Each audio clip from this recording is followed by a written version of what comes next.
ಶರತ್ ಬಚ್ಚೇಗೌಡರು. ಸನ್ಮಾನ್ಯ ಸಭಾಧ್ಯಕ್ಷರೇ, ಘನವೆತ್ತ ರಾಜ್ಯಪಾಲರ ಭಾಷಣದ ಬಗ್ಗೆ ಮಾತಾಡಕ್ಕೆ ಅವಕಾಶ ಮಾಡಿಕೊಟ್ಟಿದ್ದಕ್ಕೆ ತಮಗೆ ಮನಸ್ಪೂರ್ವಕವಾದಂತಹ ಧನ್ಯವಾದಗಳನ್ನ ಸಲ್ಲಿಸ್ತಾ, ಸಭಾಧ್ಯಕ್ಷರೇ, ರಾಜ್ಯಪಾಲರ ಭಾಷಣದಲ್ಲಿ ಸಾಕಷ್ಟು ವಿಷಯಗಳನ್ನ ಇವತ್ತು ಚರ್ಚೆ ಮಾಡಿದ್ದಾರೆ. ಸರ್ಕಾರದ ಸಾಧನೆಗಳ ಬಗ್ಗೆ ಬೆಳಕನ್ನ ಚೆಲ್ಲಿದ್ದಾರೆ. ಆದ್ರೆ ಸಭಾಧ್ಯಕ್ಷರೇ, ವಿರೋಧ ಪಕ್ಷಗಳ ವಿಪಕ್ಷಗಳ ಭಾಷಣ ಕೇಳಿದಂತ ಸಂದರ್ಭದಲ್ಲಿ ಎರಡು ಅಂಶ ಪದೇ ಪದೇ ನಮ್ಗೆ ಕೇಳಿ ಬಂತು.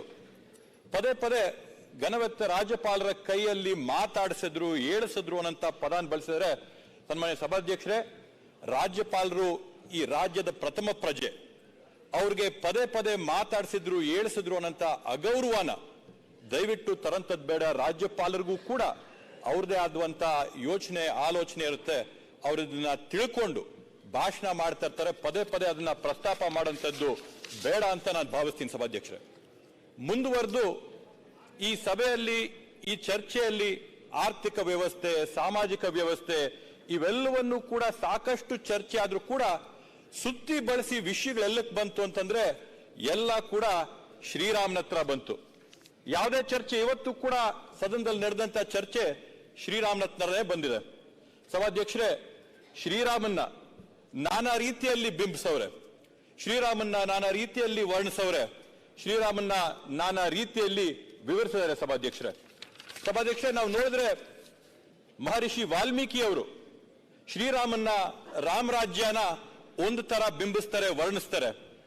ಮುಂದುವರೆದು ಪ್ರಚಲಿತವಾದ್ದು ಎಲ್ಲ ಕಡೆ ಓದಕ್ ಸಿಕ್ಕಂತದ್ದು ತುಳಸಿದಾಸ್ ಅವರ ರಾಮಚರಿತ ಮಾನಸ್ ಏನಿದೆ, ಅದರಲ್ಲಿ ತುಳಸಿದಾಸ್ ಅವರು ರಾಮನ್ನ, ರಾಮರಾಜ್ಯನ ಒಂದು ರೀತಿಯಾಗಿ ಬಿಂಬಿಸ್ತಾರೆ, ವಿವರಿಸ್ತಾರೆ, ಅದಕ್ಕೆ ಒಂದು ಬಣ್ಣ ಕಟ್ತಾರೆ, ಅದಕ್ಕೊಂದು ಗೌರವನ ಕೊಡ್ತಾರೆ. ನಮ್ಮ ಕರ್ನಾಟಕ ರಾಜ್ಯದ ರಾಷ್ಟ್ರ ಕವಿಗಳಾಗಿದ್ದಂತ ಕುವೆಂಪು ಅವರು ಕೂಡ ಶ್ರೀರಾಮಾಯಣ ದರ್ಶನದಲ್ಲಿ ಅವ್ರದ್ದೇ ಆದಂತ ಅನಿಸಿಕೆಯ ಪ್ರಕಾರವಾಗಿ ರಾಮನ್ನಾಗಿರ್ಬೋದು, ರಾಮ್ ರಾಜ್ಯದ ವಿವರಗಳಾಗಿರ್ಬೋದು ನಮ್ಮೆಲ್ಲರ ಜೊತೆಗೂ ಕೂಡ ಹಂಚಿಕೊಳ್ತಾರೆ.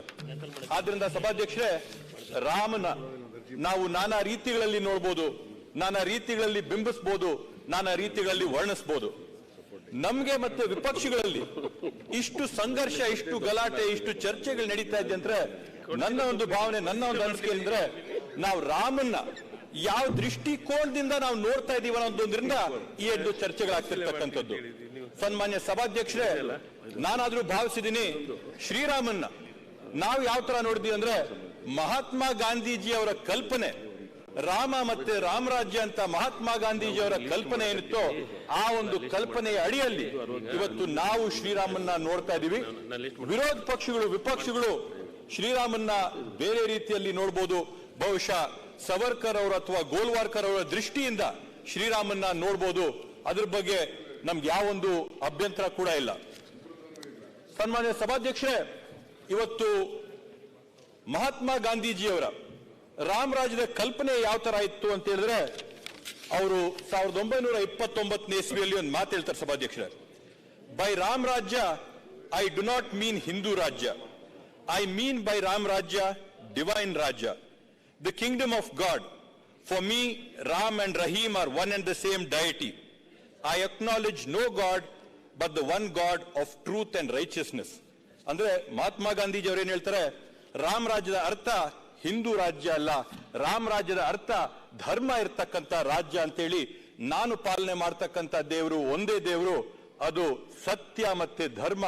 ಅದನ್ನ ನೀವು ರಾಮನಾದ್ರೂ ಕರ್ಕೊಳ್ಳಿ, ರಹೀಮ್ ಆದ್ರೂ ಕರ್ಕೊಳ್ಳಿ, ತಮ್ಮ ಒಂದು ಸ್ವಾತಂತ್ರ್ಯಕ್ಕೆ ಬಿಟ್ಟಂತದ್ದು ನಾವು ಇದನ್ನ ಪಾಲನೆ ಮಾಡುವಂತ ಮಹಾತ್ಮ ಗಾಂಧೀಜಿ ಅವರು ಹೇಳ್ತಾರೆ. ಸಭಾಧ್ಯಕ್ಷರು ಮುಂದುವರೆದು ರಾಮ್ ರಾಜ್ಯ ಯಾವ ತರ ಇರ್ಬೇಕಂತ ಹೇಳಿದ್ರೆ, ರಾಮ್ ರಾಜ್ಯ ensures equal rights for both prince and pauper ಅಂತ ಹೇಳ್ತಾರೆ.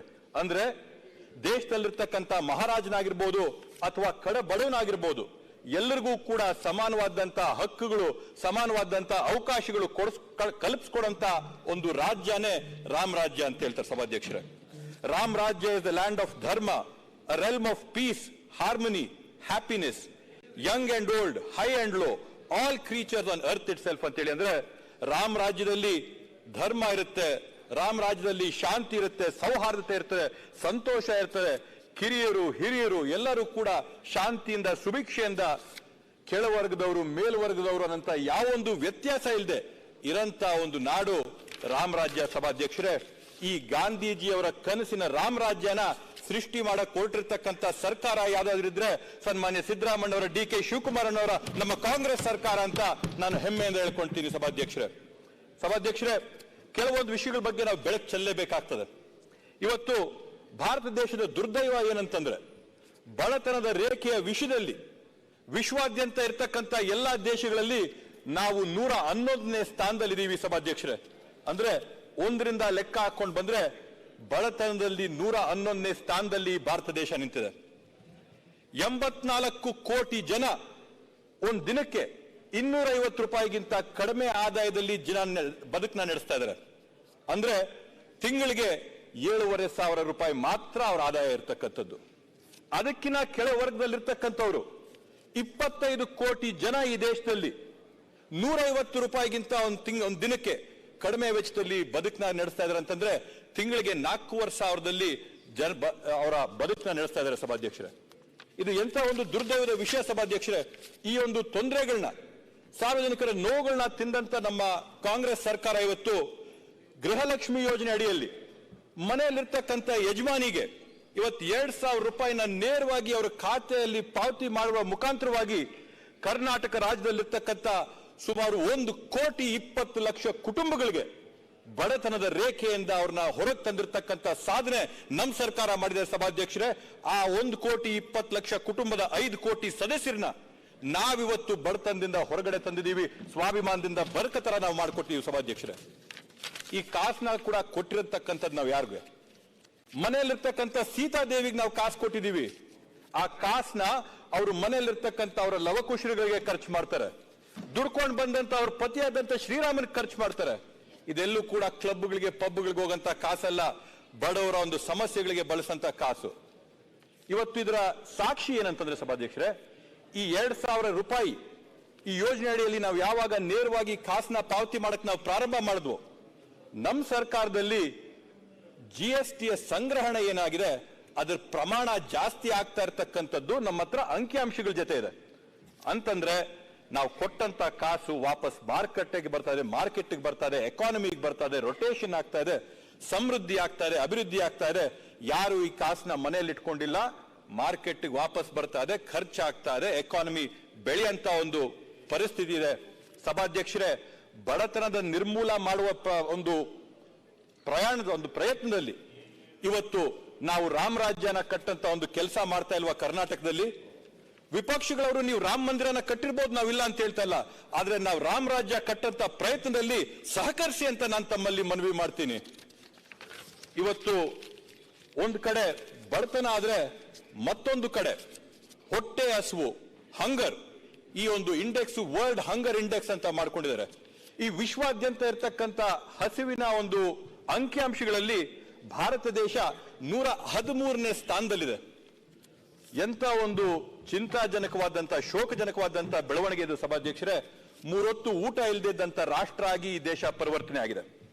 ಆ ಒಂದು ನಿಟ್ಟಿನಲ್ಲಿ ಕರ್ನಾಟಕ ರಾಜ್ಯದಲ್ಲಿರ್ತಕ್ಕಂಥ ಪ್ರತಿಯೊಬ್ಬರು ಕೂಡ 3 ಹೊತ್ತು ಊಟ ಮಾಡ್ಬೇಕನ್ನಂತ ಒಂದು ಸಂಕಲ್ಪ, ಒಂದು ಕನಸನ್ನ ಹೊಂದು ಕರ್ನಾಟಕ ರಾಜ್ಯದಲ್ಲಿರ್ತಕ್ಕಂಥ 1,27,00,000 ಕುಟುಂಬದ 4,47,00,000 ಸದಸ್ಯರಿಗೆ ಇವತ್ತು 5 kg ಆಹಾರ ಧಾನ್ಯಗಳನ್ನ ಮತ್ತೆ 5 kg ಪ್ರಮಾಣದಲ್ಲಿ 34 ರೂಪಾಯಿಗೆ 170 ರೂಪಾಯಿ ಅವ್ರ ಖಾತೆಗಳಿಗೆ ನೇರವಾಗಿ ಜಮಾ ಮಾಡ್ತಿರ್ತಕ್ಕಂಥ ಕೆಲಸನ ನಮ್ಮ ಸರ್ಕಾರ ಇವತ್ತು ಮಾಡಿ ಹೊಟ್ಟೆ ಹಸುವಿನಿಂದ ಬಳಲ್ತಾ ಇರ್ತಕ್ಕಂಥ ಜನರನ್ನ ಕರ್ನಾಟಕ ರಾಜ್ಯದಲ್ಲಿ ಒಬ್ರು ಕೂಡ ಇರಬಾರ್ದು ಅನ್ನೋ ನಿಟ್ಟಿನಲ್ಲಿ ಕೆಲಸಗಳನ್ನ ಮಾಡಿದ ಸಭಾಧ್ಯಕ್ಷರೇ.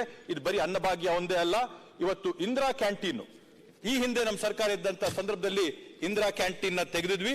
ಈಗ ಮತ್ತೊಮ್ಮೆ 182 ಇಂದಿರಾ ಕ್ಯಾಂಟೀನ್ಗಳ ತೆಗೆಯುವ ಮೂಲಕವಾಗಿ ನಗರ ಪ್ರದೇಶದಲ್ಲಿರ್ತಕ್ಕಂಥ ಕೂಲಿ ಕಾರ್ಮಿಕರಾಗಿರ್ಬೋದು, ನಗರ ಪ್ರದೇಶದಲ್ಲಿರ್ತಕ್ಕಂಥ ರಿಕ್ಷಾ ಚಾಲಕರಾಗಿರ್ಬೋದು, ನಗರ ಪ್ರದೇಶದಲ್ಲಿರ್ತಕ್ಕಂಥ ಆದಿ ಬೀದಿ ವ್ಯಾಪಾರಸ್ಥರಾಗಿರ್ಬೋದು, ಕಡಿಮೆ ದರದಲ್ಲಿ ಹೊಟ್ಟೆ ತುಂಬಾ ಊಟ ಮಾಡ್ಕೊಳ್ಳುವಂತ ಅವಕಾಶ ಯಾವ್ದಾದ್ರು ಸರ್ಕಾರ ಮಾಡಿಕೊಟ್ಟಿದ್ರೆ ಅದು ನಮ್ಮ ಕಾಂಗ್ರೆಸ್ ಸರ್ಕಾರ ಅಂತ ನಾನು ಹೆಮ್ಮೆಯಿಂದ ಹೇಳ್ಕೊಡ್ತೀನಿ. ಆಹಾರ ಸನ್ಮಾನ್ಯ ಸಿದ್ದರಾಮಯ್ಯ ಅವರಿಗೆ ಅವರ ಒಂದು ಬಾಲ್ಯದಲ್ಲಿ ಆದಂತ ಒಂದು ತಾರತಮ್ಯ ಅನ್ಯಾಯದಿಂದ ಅನ್ನದ ಬೆಲೆ ಏನು ಅಂತ ತಿಳಿದು ಇವತ್ತು ಕರ್ನಾಟಕ ರಾಜ್ಯಾದ್ಯಂತ ಯಾರು ಕೂಡ ಹೊಟ್ಟೆ ಹಸಿವಿನಿಂದ ಬಳಲಬಾರದು, 3 ಹೊತ್ತು ಊಟ ತಿನ್ಬೇಕಂತ ನಿಟ್ಟಿನಲ್ಲಿ ಇವತ್ತು ಅನ್ನಭಾಗ್ಯನ ಕೊಟ್ಟಿದ್ದೀವಿ. ಸಭಾಧ್ಯಕ್ಷ, ಒಂದು ರಾಮಾಯಣದಲ್ಲಿ ಒಂದು ಸಣ್ಣ ಕಥೆ ಇದೆ. ಶ್ರೀರಾಮನು ಎಂತ ಮನುಷ್ಯನಂದ್ರೆ ನಾಯಿಗೂ ಕೂಡ ನ್ಯಾಯ ಕೊಡಿಸಿದ್ನಂತೆ. ಆ ನಾಯಿಗೆ ನ್ಯಾಯ ಕೊಡಿಸಿದಂತ ಸಂದರ್ಭದಲ್ಲಿ ಆದಂತ ಗಲಾಟೆ ಏನಂದ್ರೆ ಆಹಾರ ಅನ್ನದ ವಿಷಯದಲ್ಲಿ ಗಲಾಟೆ ಆಯ್ತು, ಮಾನವನಿಗೂ ನಾಯಿಗೂ. ಆದ್ರೆ ಇವತ್ತು ಕರ್ನಾಟಕ ರಾಜ್ಯದಲ್ಲಿ ನಾವು ಮಾಡಿರ್ತಕ್ಕಂಥ ಸಂಕಲ್ಪ ಯಾರೊಬ್ರು ಕೂಡ ಹೊಟ್ಟೆ ಹಸುವಿನಿಂದ ಬಳಲಬಾರದು ಅಂತೇಳಿ ಈ ರೀತಿಯಾದಂತ ರಾಮರಾಜ್ಯನ ಕಟ್ಟಂತ ಪ್ರಯತ್ನ ಮಾಡ್ತಾ ಇದೀವಿ. ನಾವು ಮಾಡ್ತಿರ್ತಕ್ಕಂಥ ಕೆಲಸ ರಾಮನ ಬರೀ ಬಾಯಲ್ಲ, ರಾಮನ ಆಶೋತ್ತರಗಳನ್ನ ನಿಜವಾಗ್ಲೂ ಈಡೇರಿಸಬೇಕು ಅನ್ನೋದನ್ನ ಈ ಸರ್ಕಾರ ಮಾಡ್ತಿರ್ತಕ್ಕಂಥ ಕೆಲಸನ ರಾಮ 100ಕ್ಕೆ 100 ಮೆಚ್ಚುತ್ತಾನಂತ ಈ ಸಂದರ್ಭದಲ್ಲಿ ನಾನು ಹೇಳ್ತೀನಿ. ಸಭಾಧ್ಯಕ್ಷರೇ, ಇವತ್ತು ವಿದ್ಯುತ್ ಯಾವ ತರ ಆಗೋಗಿದೆ ಅಂತಂದ್ರೆ ಮನೆಯಲ್ಲಿ ನಾವು ಉಸಿರಾಡಂತ ಗಾಳಿ ಆಗಿರ್ಬೋದು, ಕುಡಿಯಂತ ನೀರಾಗಿರ್ಬೋದು, ತಿನ್ನಂತ ಆಹಾರ ನಮ್ಗೆ ಯಾವ ರೀತಿಯಾಗಿ ಮೂಲಭೂತವಾಗಿ ಆಗಿದೆಯೋ ಅದೇ ರೀತಿಯಲ್ಲಿ ವಿದ್ಯುತ್ ನಮ್ಗಾಗಿದೆ. ಸಭಾಧ್ಯಕ್ಷರೇ, ಮನೆಯಲ್ಲಿ ಬೆಳಕು ಬೇಕಂದ್ರೆ ವಿದ್ಯುತ್ ಬೇಕು, ಮೊಬೈಲ್ ಅಲ್ಲಿ ನಾವು ಯಾರ ಹತ್ರ ಆದ್ರೂ ಮಾತಾಡಬೇಕು, ಸಂಭಾಷಣೆ ನಡೆಸಬೇಕಂದ್ರೆ ವಿದ್ಯುತ್ ಬೇಕು, ಮನೋರಂಜನೆ ಟಿವಿಗೆ ವಿದ್ಯುತ್ ಬೇಕು, ಕಾಯಿಸ್ಕೊಳ್ಳೋ ನೀರಿಗೆ ವಿದ್ಯುತ್ ಬೇಕು, ಅಡುಗೆ ಮಾಡೋ ಅನ್ನಕ್ಕೆ ವಿದ್ಯುತ್ ಬೇಕು. ಸಭಾಧ್ಯಕ್ಷರೇ, ವಿದ್ಯುತ್ ಕೂಡ ಇವತ್ತೊಂದು ಮೂಲಭೂತ ಸೌಕರ್ಯ ಆಗಿದೆ. ಈ ಹಿಂದೆ ನಮ್ಮ ಸರ್ಕಾರ ಅಧಿಕಾರಕ್ಕೆ ಬರಕ್ ಬದಲು ಬಡತನ ಮನೆಗಳಲ್ಲಿ ನಾವು ಹೋಗಿ ನೋಡಿದೀವಿ. ಸಭಾಧ್ಯಕ್ಷರೇ, ತಿಂಗಳು ಮುಗಿತಾ ಇದ್ದಂಗೆ ಮೀಟರ್ ರೀಡರ್ ಬಂದು ಬಿಲ್ ನೋಡಿದಂತ ಸಂದರ್ಭದಲ್ಲಿ ಬಿಲ್ ನ ಕಟ್ಟಕ್ ಆಗುತ್ತೋ ಇಲ್ವೋ, 3-4 ದಿನದೊಳಗಡೆ ಬಿಲ್ ನಾನು ಕಟ್ಟಿಲ್ಲ ಅಂತಂದ್ರೆ ಬಂದ್ ನನ್ನ ಕರೆಂಟ್ ಕನೆಕ್ಷನ್ ನ ವೈರ್ ನ ತೆಗೆದಾಕಿದಾಗ ಯಾವ ರೀತಿಯಲ್ಲಿ ಸಮಾಜದಲ್ಲಿ ನಾನು ಅವಮಾನನ ಸಹಿಸ್ಕೋಬೇಕು ಅನ್ನೋಂತ ಒಂದು ಆತಂಕ, ಭಯ ಪ್ರಜೆಗಳಲ್ಲೇನಿತ್ತೋ ಇವತ್ತು ಆ ಆತಂಕನ, ಭಯನ ಇವತ್ತು ಪ್ರಜೆಗಳಲ್ಲಿ ತೆಗೆದಾಕಿರ್ತಕ್ಕಂಥ ಕೆಲಸ ಮಾಡಿರೋದಂದ್ರೆ ಇವತ್ತು ನಮ್ಮ ಸರ್ಕಾರ ಅಂತ ಹೆಮ್ಮೆಯಿಂದ ಹೇಳ್ಕೊತೀನಿ. ನೆಮ್ಮದಿನ ಕೊಟ್ಟಿದೆ ನಮ್ಮ ಸರ್ಕಾರ. ಇವತ್ತೊಂದು ಬಡ ಕುಟುಂಬಕ್ಕೆ ಸ್ವಾಭಿಮಾನನ ಕೊಟ್ಟಿದೆ ನಮ್ಮ ಸರ್ಕಾರ. ಉಚಿತವಾಗಿ ವಿದ್ಯುತ್ನ ಕೊಟ್ಟಿದೆ ನಮ್ಮ ಸರ್ಕಾರ. ಈ ಎಲ್ಲಾ ಕೆಲಸಗಳನ್ನ ನಾವು 8 ವರ್ಷದಲ್ಲ, 8 ತಿಂಗಳಲ್ಲ, ಸರ್ಕಾರ ಅಧಿಕಾರಕ್ಕೆ ಬರ್ತಾ ಇದ್ದಂಗೆ 1-2 ತಿಂಗಳಲ್ಲಿ ಮಾಡಿದಂತ ಶ್ರೇಯಸ್ಸು, ಕೀರ್ತಿ ನಮ್ಮ ಸರ್ಕಾರಕ್ಕೆ ಸಲ್ಲಬೇಕಾಗುತ್ತೆ. ಸಭಾಧ್ಯಕ್ಷರೇ, ಈ ಒಂದು ಕಾರ್ಯಕ್ರಮದಲ್ಲಿ 1,60,00,000 ಕುಟುಂಬಗಳಿಗೆ ನಾವು ಸ್ವಾಭಿಮಾನನ, ಗೌರವನ ತಂದ್ಕೊಡಂತ ಕೆಲಸ ನಮ್ಮ ಸರ್ಕಾರ ಮಾಡಿದೆ. ಸಭಾಧ್ಯಕ್ಷರೇ, ಈ ರೀತಿಯಲ್ಲಿ ಬಡತನ ನಿರ್ಮೂಲನೆ ಮಾಡುವಂಥದ್ದು, ಹೊಟ್ಟೆ ಹಸುವಿನ ನಿರ್ಮೂಲನೆ ಮಾಡುವಂಥದ್ದು, ಜನಕ್ಕೆ ಸ್ವಾಭಿಮಾನ, ಧೈರ್ಯನ ತಂದ್ಕೊಡಂಥದ್ದು, ಇದೆಲ್ಲ ರಾಮರಾಜ್ಯದ ಕಡೆಗೆ ತಗೊಂತಿರ್ತಕ್ಕಂಥ ಹೆಜ್ಜೆಗಳಲ್ವಾ. ಇದರಲ್ಲಿ ನಮಗೆ ಬೇಕಾದಂತ ಸಹಕಾರ ಕೊಡುವಂಥದ್ದು ಎಲ್ಲರ ಜವಾಬ್ದಾರಿ ಅಲ್ವಾ. ನಾವು ಇದರಲ್ಲಿ ಏನಾದರೂ ಪಕ್ಷಪಾತ ಮಾಡಿದೀವ? ಜಾತಿ, ಮತ, ಭೇದ ಭಾವ, ಧರ್ಮ ನೋಡಿ ನಾವು ಇವತ್ತು ಈ ಭಾಗ್ಯಗಳನ್ನ ಕೊಟ್ಟಿದೀವ? ಎಲ್ಲರಿಗೂ ಕೂಡ ಯಾರು ಅರ್ಹ ಪಡಿತರಿದಾರೋ ಎಲ್ಲರಿಗೂ ಕೂಡ ನಾವು ಈ ಸಮಾನವಾಗಿ ಹಂಚಂತ ಕೆಲಸ ಮಾಡಿದೀವಿ. ಸಮಾಜನೇ ಏಳಿಗೆ ಮಾಡಂತ ಕೆಲಸನ ಇವತ್ತು ನಮ್ಮ ಸರ್ಕಾರ ಮಾಡಿದೆ. ಸಭಾಧ್ಯಕ್ಷರೇ, ಅದೇ ನಿಟ್ಟಿನಲ್ಲಿ ಇವತ್ತೇನು ಶಕ್ತಿ ಯೋಜನೆ ಇದೆ, ಶಕ್ತಿ ಯೋಜನೆ ಅಡಿಯಲ್ಲಿ ರಾಜ್ಯಾದ್ಯಂತ ಇರತಕ್ಕಂತ ಸುಮಾರು 3.5 ಕೋಟಿ ಹೆಣ್ಮಕ್ಳು ಸುಮಾರು 150 ಪ್ರಯಾಣಗಳನ್ನ ಇವತ್ತು ಮಾಡಿದ್ದಾರೆ. ಸಭಾಧ್ಯಕ್ಷರೇ, ಮಾತಾಡ್ತಾ ಇರಬೇಕಾದಾಗ ಡಾಕ್ಟರ್ ರಂಗನಾಥ್ ಅವರು ತುಂಬಾ ಚೆನ್ನಾಗಿ ಹೇಳಿದ್ರು. 50 ರೂಪಾಯಿನ ಬೆಲೆ ಏನು ಅಂತಂದ್ರೆ ಒಂದು ಗ್ರಾಮಕ್ಕೆ ಹೋಗಿ ಒಂದು ದಿನ ಇದ್ ಬನ್ನಿ, 50 ರೂಪಾಯಿನ ಬೆಲೆ ಏನು ಅಂತ ಗೊತ್ತಾಗುತ್ತೆ. ಆ ಒಂದು ನಿಟ್ಟಿನಲ್ಲಿ ಒಂದು ಹೆಣ್ಮಗು ಒಂದು ಬಸ್ಸಲ್ಲಿ ಮೊದಲು ಪ್ರಯಾಣ ಮಾಡ್ಬೇಕಂದ್ರೆ 3-4 ಸರಿ ಆಲೋಚನೆ ಮಾಡ್ಬೇಕಾಗಿತ್ತು. ನನ್ನ ಗಂಡನ್ಗೆ ಹೇಳ, ನಾನು ಮಾರ್ಕೆಟ್ ಇಂದ ಏನಾದ್ರು ತರಕ್ಕೆ, ಇಲ್ಲಿಂದ ಹೋದ್ರೆ ಕಾಸು ಖರ್ಚಾಗುತ್ತಾ, ಯಾರನ್ನಾದ್ರೂ ಡ್ರಾಪ್ ಕೇಳ್ಬೇಕಾ ಅನ್ನಂತ ಒಂದು ಭಯ ಏನಿತ್ತು ಹೆಣ್ಮಕ್ಳಿಗೆ, ಇವತ್ತು ಆ ಭಯನ ತೆಗೆದಾಕಿದೀವಿ. ಸಭಾಧ್ಯಕ್ಷರೇ, ಧೈರ್ಯವಾಗಿ ಅವ್ರ ಹಕ್ಕನ್ನ ಅವರು ಪ್ರತಿಯೊಂದು ಸರ್ಕಾರಿ ಬಸ್ಸಲ್ಲಿ ಹತ್ಕೊಂಡು ಅವರು ಮಾರ್ಕೆಟ್ಗೆ ಹೋಗೋದಾಗಿರ್ಬೋದು, ಉದ್ಯೋಗಕ್ಕೆ ಹೋಗೋದಾಗಿರ್ಬೋದು, ವಿದ್ಯಾಭ್ಯಾಸಕ್ಕೆ ಹೋಗೋದಾಗಿರ್ಬೋದು, ಧರ್ಮಸ್ಥಳಗಳಿಗೆ ಹೋಗೋದಾಗಿರ್ಬೋದು, ಧಾರ್ಮಿಕ ಸ್ಥಳಗಳಿಗೆ ಹೋಗೋದಾಗಿರ್ಬೋದು, ಅವೆಲ್ಲವಕ್ಕೂ ಕೂಡ ಅವರು ನಿರ್ಭೀತಿಯಾಗಿ ಓಡಾಡಂತ ಕೆಲಸ ನಾವು ಮಾಡಿದೀವಿ. ಮಹಿಳೆಯರನ್ನ, ಪುರುಷರನ್ನ ಸಮಾನವಾದಂತ ಒಂದು ಸಮಾಜ ಸೃಷ್ಟಿ ಮಾಡಂತ ಒಂದು ಪ್ರಯೋಜನ, ಮಹಿಳೆಯರ ಸಬಲೀಕರಣ ಮಾಡಂತ ಒಂದು ಪ್ರಯೋಗನ ಇವತ್ತು ನಮ್ಮ ಸರ್ಕಾರ ಮಾಡಿದೆ ಅಂತಲ್ಲ, ಯಶಸ್ವಿಯಾಗಿ ಮಾಡಿದೆ ಅಂತ ನಾನು ಘಂಟಾಘೋಷವಾಗಿ ಹೇಳ್ತೀನಿ. ಯಾಕಂದ್ರೆ ಇವತ್ತು ಈ ಪ್ರಯಾಣಗಳ ಒಂದು ಪರಿಣಾಮದಿಂದ ಸರ್ಕಾರ ಇವತ್ತು 1550 ಹೊಸ ಬಸ್ಸುಗಳನ್ನ ಇವತ್ತು ಕೊಂಡ್ಕೋತಾ ಇದೆ. ಹಿಂದೆ ಇದ್ದಂತ ಸರ್ಕಾರದಲ್ಲಿ ನಿಗಮಗಳು ಮುಚ್ಚೋದಂತ ಪರಿಸ್ಥಿತಿಗಳಿದ್ದವು. ಇವತ್ತು ಪುನಶ್ಚೇತನಗೊಂಡು ಹೊಸದಾಗಿ ನೂತನವಾಗಿ ಬಸ್ಸುಗಳನ್ನ ಕೊಂಡ್ಕೊಳ್ಳುವಂತ ಸ್ಥಿತಿಗೆ ತಂದಿರತಕ್ಕಂಥದ್ದು ನಮ್ಮ ಸರ್ಕಾರದ ಶ್ರೇಯಸ್ಸು, ಕೀರ್ತಿ. ಸಭಾಧ್ಯಕ್ಷರೇ, ಅದೇ ರೀತಿಯಲ್ಲಿ ಯುವಕರ ಒಂದು ಸಬಲೀಕರಣ, ಯುವಕರನ್ನ ಮೇಲೆತ್ತಂತದ್ದು ಇವತ್ತು ಎಲ್ಲ ಸರ್ಕಾರಗಳ, ಎಲ್ಲ ರಾಜ್ಯಗಳ ಜವಾಬ್ದಾರಿ. ಸಭಾಧ್ಯಕ್ಷರೇ, ನಮ್ಮ ಒಂದು ದುರ್ದೈವ ಏನಂತಂದ್ರೆ 25 ವರ್ಷದ ಆಸ್ಪಾಸ್ ಇರ್ತಕ್ಕಂಥ 42% ಯುವಕರು ಇವತ್ತು ನಿರುದ್ಯೋಗಿಗಳಾಗಿದ್ದಾರೆ. ಸಭಾಧ್ಯಕ್ಷರೇ, ಚುನಾವಣೆ ಸಂದರ್ಭಗಳಲ್ಲಿ ದೊಡ್ಡ ದೊಡ್ಡ ನಾಯಕರಿಗೆ ಬಂದು ದೊಡ್ಡ ಘೋಷಣೆಗಳು ಮಾಡ್ತಾರೆ. ಪ್ರತಿ ವರ್ಷ 2 ಕೋಟಿ ಉದ್ಯೋಗಗಳನ್ನ ನಿಮಗೆ ಸೃಷ್ಟಿ ಮಾಡ್ಕೊಡ್ತೀವಿ ಅಂತೇಳಿ ಸಭಾಧ್ಯಕ್ಷ, ಇವತ್ತರೆಗೂ ಆ 2 ಕೋಟಿ ಉದ್ಯೋಗಗಳಲ್ಲಿ ಒಂದು ಕೂಡ ನಾವು ನಮ್ಮ ಕರ್ನಾಟಕ ರಾಜ್ಯದಲ್ಲಿ ನೋಡಿಲ್ಲ. ಈ ಒಂದು ತಾರತಮ್ಯಗಳು ಇರಬೇಕಾದಂತಹ ಸಂದರ್ಭದಲ್ಲಿ ನಮ್ಮ ಸರ್ಕಾರ ಎಂತ ದೃಢವಾದಂತ ನಿರ್ಧಾರಗಳು, ಕ್ರಮಗಳನ್ನ ತಗೊಂಡಿದೆಯಾ ಅಂತಂದ್ರೆ, ಕಳೆದ 8 ತಿಂಗಳೊಳಗಡೆ ನಾವು ಸುಮಾರು 16,000 ಜನಕ್ಕೆ ಸರ್ಕಾರಿ ಹುದ್ದೆಗಳಿಗೆ ನೇಮಕಾತಿ ಮಾಡುವಂತ ಕೆಲಸನ ಮಾಡಿದೀವಿ. ಮುಂದುವರೆದು 14,000 ಹುದ್ದೆಗಳಿಗೆ ನೇಮಕಾತಿಯ ಪ್ರಕ್ರಿಯೆ ಇವಾಗ ನಡೀತಾ ಇದೆ. ಅಂದ್ರೆ 8 ತಿಂಗಳಲ್ಲಿ 30,000 ಯುವಕರಿಗೆ, ಯುವತಿಯರಿಗೆ ನಾವು ಉದ್ಯೋಗ ಕಲ್ಪಿಸಿಕೊಡುವಂತ ಕೆಲಸನ ಇವತ್ತು ನಮ್ಮ ಸರ್ಕಾರ ಮಾಡಿದೆ. ಈ ಒಂದು ಹೆಮ್ಮೆ ನಮಗಿದೆ ಸಭಾಧ್ಯಕ್ಷರೇ. ಈ ಒಂದು ವರ್ಷದಲ್ಲಿ ನಾವು ಸುಮಾರು 75,299 ಕೌಶಲ್ಯ ತರಬೇತಿಗಳನ್ನ ನಾವು ಮಾಡಿದೀವಿ. ಅವ್ರಿಗೆ ಕೌಶಲ್ಯ ಕೊಟ್ಟ ನಂತರ ಸುಮಾರು 11,500 ಯಾರಿವತ್ತು ಕೌಶಲ್ಯ ತರಬೇತಿ ಪಡೆದಂತವ್ರವ್ರೆ ಅವ್ರಿಗೆ ಉದ್ಯೋಗ ಕೂಡ ಸಿಕ್ಕಿದೆ ಸಭಾಧ್ಯಕ್ಷರೇ. ನಮ್ಮ ಸರ್ಕಾರ, ಕಾಂಗ್ರೆಸ್ ಸರ್ಕಾರ ಇದ್ದಂತ ಸಂದರ್ಭದಲ್ಲಿ ರೂಪಿಸಿದಂತ ನರೇಗಾ ಕಾರ್ಯಕ್ರಮದ ಅಡಿಯಲ್ಲಿ 27,87,000 ಕುಟುಂಬಗಳು ಇವತ್ತು ನರೇಗಾ ಒಂದು ಅನುಕೂಲ ಪಡ್ಕೊಂಡಿದ್ದಾರೆ ಸಭಾಧ್ಯಕ್ಷರೇ. 27,87,000 ಕುಟುಂಬಗಳ ಪೈಕಿ 50,22,000 ಜನ ಇವತ್ತು ನರೇಗಾದಿಂದ ಕೆಲಸನ ಮಾಡಿಕೊಂಡು ಈ ಬರದ ಒಂದು ಪರಿಸ್ಥಿತಿಯಲ್ಲಿ ಕೂಡ ಜೀವನ ನಡೆಸ್ಕೊಂಡು ಬರ್ತಾ ಇದ್ದಾರೆ ಸಭಾಧ್ಯಕ್ಷರೇ. ಎಲ್ಲರಿಗೂ ಕೂಡ ಉದ್ಯೋಗನ ಕಲ್ಪಿಸಿಕೊಳ್ಳುವಂತ ಕೆಲಸನ ಇವತ್ತು ನಮ್ಮ ಸರ್ಕಾರ ಮಾಡಿದೆ ಸಭಾಧ್ಯಕ್ಷರೇ. ಕಳೆದ 8 ತಿಂಗಳಲ್ಲಿ ನಮ್ಮ ಸರ್ಕಾರ ಅಧಿಕಾರಕ್ಕೆ ಬಂದ ನಂತರ 77,000 ಕೋಟಿ ಅಷ್ಟು ಇವತ್ತು ಬಂಡವಾಳ ಹೂಡಿಕೆನ ಕರ್ನಾಟಕ ರಾಜ್ಯದಲ್ಲಿ ಮಾಡಿ ಉದ್ಯೋಗಗಳನ್ನ ಸೃಷ್ಟಿ ಮಾಡಂತ ಕೆಲಸನ ಇವತ್ತು ನಮ್ಮ ಸರ್ಕಾರ ಮಾಡಿದೆ ಸಭಾಧ್ಯಕ್ಷರೇ. ಶರತ್ ಅವರೇ, ಇನ್ನು ಎಷ್ಟು ಸಮಯ ಬೇಕು? ಏನ್ ಮಾತೇಳ? ಇನ್ನು ಎಷ್ಟು ಸಮಯ ಬೇಕು? ತಾವೆಷ್ಟು? ಇನ್ನೊಂದು 10-15 ನಿಮಿಷದಲ್ಲಿ ನಾನು 5 ನಿಮಿಷದಲ್ಲಿ ಮುಗಿಸಿ. ನಿಮ್ಗೆ ಕೊಟ್ಟಂತ ಸಮಯ ಮುಗಿದಿದೆ. 5 ನಿಮಿಷದಲ್ಲಿ ದಯವಿಟ್ಟು ಮುಗಿಸಿ. ಕನ್ಕ್ಲೂಡ್ ಮಾಡ್ತೀನಿ ಸಭಾಧ್ಯಕ್ಷರೇ. ಇವತ್ತು ಇದೆಲ್ಲ ಮಾಡಿ ಯಾರಾದ್ರೂ ಯುವಕರಿಗೆ ಉದ್ಯೋಗ ಸಿಕ್ಕಿಲ್ಲ ಅನ್ನಂತ ಸಂದರ್ಭದಲ್ಲಿ ನಾವು ಅವ್ರಿಗೆ ಗೌರವಕ್ಕೆ ಧಕ್ಕೆ ಆಗಬಾರ್ದು. ಯಾಕಂದ್ರೆ ಒಬ್ಬ ವಿದ್ಯಾರ್ಥಿ ಓದಿ ಅವನ ವಿದ್ಯಾಭ್ಯಾಸದ ಅನುಗುಣವಾಗಿ ನಾವು ಅವ್ರಿಗೆ ಉದ್ಯೋಗನ ಕಲ್ಪಿಸ್ಕೊಡಂತದ್ದು ನಮ್ಮ ಜವಾಬ್ದಾರಿ ಸಭಾಧ್ಯಕ್ಷರೇ. ಆ ಒಂದು ನಿಟ್ಟಿನಲ್ಲಿ ಯಾರಿಗಾದ್ರೂ ಉದ್ಯೋಗ ಸಿಕ್ಕಿಲ್ಲ ಅಂತಂದ್ರೆ ಅವರು ಡಿಗ್ರಿ ಮಾಡಿದ ನಂತರ ಯಾರ್ಯಾರು ಪದವೀಧರರಾಗಿರ್ತಾರೆ, ಯಾರ್ಯಾರು ಡಿಗ್ರಿ ಹೋಲ್ಡರ್ಗಳಾಗಿರ್ತಾರೋ ಅವರೆಲ್ಲರಿಗೂ ಕೂಡ 3,000 ರೂಪಾಯಿ ನೇರವಾಗಿ ಅವ್ರ ಅಕೌಂಟ್ಗೆ ಕೊಡುವಂತ ಕೆಲಸ ನಾವು ಮಾಡ್ತಾ ಇದೀವಿ. ಯಾರ್ಯಾರು ಡಿಪ್ಲೊಮಾ ಹೋಲ್ಡರ್ಗಳಿದಾರೋ ನೇರವಾಗಿ ಅವ್ರಿಗೆ 1,500 ರೂಪಾಯಿ ಕೊಡುವಂತ ಕೆಲಸನ ನಾವು ಮಾಡ್ತಾ ಇದೀವಿ ಸಭಾಧ್ಯಕ್ಷರೇ. ಇದರಲ್ಲೆಲ್ಲ ಕೂಡ ವಿಶೇಷ ಏನಂತಂದ್ರೆ ನಾವು ನೇರವಾಗಿ ಕೊಡ್ತಾ ಇರೋಂತ ಒಂದು ಮಾತು. ಆ ಒಂದು ನಿಟ್ಟಿನಲ್ಲಿ ಬರದ ಬಗ್ಗೆ ಸಾಕಷ್ಟು ಚರ್ಚೆಗಳಾಗಿದೆ ಈ ಒಂದು ಸದನದಲ್ಲಿ, ಈ ಒಂದು ಮನೆಯಲ್ಲಿ. ಸನ್ಮಾನ್ಯ ಕಂದಾಯ ಸಚಿವರು ಕೂಡ ಇದ್ದಾರೆ.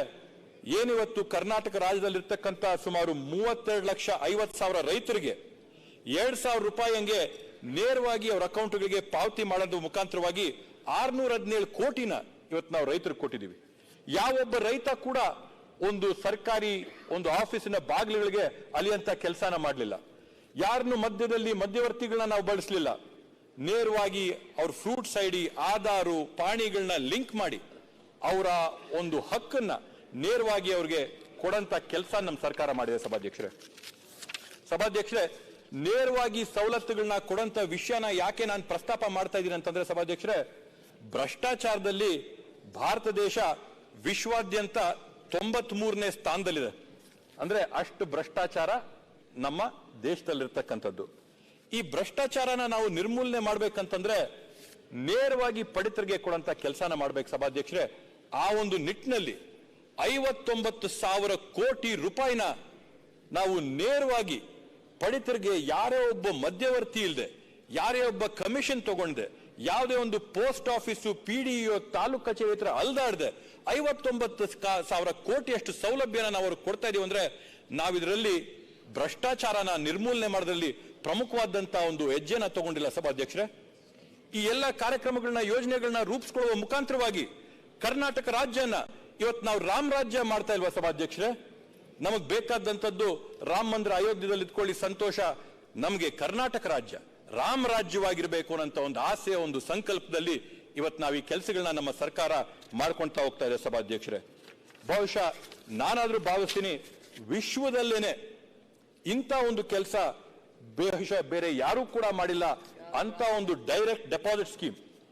ಈ ಸಾರ್ವತ್ರಿಕ ಒಂದು ಏನು ಬೆಂಬಲ ಒಂದು ವೇತನ ಇದೆ, ಯೂನಿವರ್ಸಲ್ ಬೇಸಿಕ್ ಇನ್ಕಮ್ ಅಂತ ಏನಿದೆ, ಈ ಕಾನ್ಸೆಪ್ಟ್ ನಿಜವಾಗ್ಲೂ ಶ್ಲಾಘನೀಯ.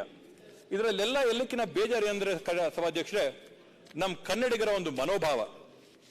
ನೀವು ಕೇಂದ್ರದಲ್ಲಿ ನೋಡಿ, ಅವರೊಂದು ಚಿಕ್ಕ ಕಾರ್ಯಕ್ರಮ ಮಾಡಿದ್ರು ಕೂಡ ಅದಕ್ಕೆ ಇಷ್ಟು ಪ್ರಚಾರ ತಗೋತಾರೆ. ಆದ್ರೆ ನಾವು ಈ ರಾಜ್ಯದಲ್ಲಿ ಇಷ್ಟು ದೊಡ್ಡ ಒಂದು ಕಾರ್ಯಕ್ರಮನ ತಗೊಂಡಿದ್ದೀವಿ, ಆದ್ರೆ ನಮ್ ದುರ್ದೈವ, ನಮ್ಗೆ ಇಷ್ಟು ಕೂಡ ಪ್ರಚಾರ ಸಿಗ್ತಾ ಇಲ್ಲ. ಕನ್ನಡಿಗರ ನಮ್ಮ ಒಂದು ಸಂಕೋಚದ ಸ್ವಭಾವದಿಂದ ನಾವು ಮಾಡಿದಂತ ಸಾಧನೆ ನಾವು ಹೇಳಾರ್ತೀವಿ ಸಭಾಧ್ಯಕ್ಷರೇ. ಇದಕ್ಕೊಂದು ಸಣ್ಣ ಉದಾಹರಣೆ ಕೊಡ್ಬೇಕಂತಂದ್ರೆ, ಕೆಸಿ ವ್ಯಾಲಿ ಯೋಜನೆಯಲ್ಲಿ ಸನ್ಮಾನ್ಯ ಸಿದ್ದರಾಮಯ್ಯ ಅವರ ನೇತೃತ್ವದ ಸರ್ಕಾರದಲ್ಲಿ ಕೆಸಿ ವ್ಯಾಲಿ ಯೋಜನೆ ನಾವು ಮಾಡಿ ಬೆಂಗಳೂರಲ್ಲಿರ್ತಕ್ಕಂಥ ತ್ಯಾಜ್ಯ ನೀರ್ನ ನಾವು ಕೋಲಾರ, ಚಿಕ್ಕಬಳ್ಳಾಪುರ ಈ ಭಾಗಗಳಲ್ಲಿ ಕೆರೆಗಳನ್ನ ನೀರು ತುಂಬಿಸಿ ಅಂತರ್ಜಲನ ವೃದ್ಧಿ ಮಾಡಿರ್ತಕ್ಕಂಥದ್ದನ್ನ ಯುನೈಟೆಡ್ ನೇಷನ್ಸ್ ಅವ್ರು ಬಂದು ಮೆಚ್ಚಿದ್ದಾರೆ. ಯುನೈಟೆಡ್ ನೇಷನ್ಸ್ ಬಂದಿದ್ದನ್ನ ನೋಡ್ಕೊಂಡೋಗಿ ನೀವು ಮಾಡಿರ್ತಕ್ಕಂಥ ಕಾರ್ಯಕ್ರಮ ಪಾರದರ್ಶಕವಾದಂತ, ಪ್ರಾಮಾಣಿಕವಾದಂತ, ಐತಿಹಾಸಿಕವಾದಂತ ಕಾರ್ಯಕ್ರಮ ಅಂತೇಳಿ ಯುನೈಟೆಡ್ ನೇಷನ್ಸ್ ಅವ್ರು ಹೇಳ್ತಾರೆ. ಆದ್ರೆ ಯಾಕೋ ನಾವು ಅದನ್ನ ಎದೆ ತಟ್ಟಿ ಹೇಳೋದ್ರಲ್ಲಿ ನಮಗೆ ಸಂಕೋಚ ಸಭಾಧ್ಯಕ್ಷರೇ.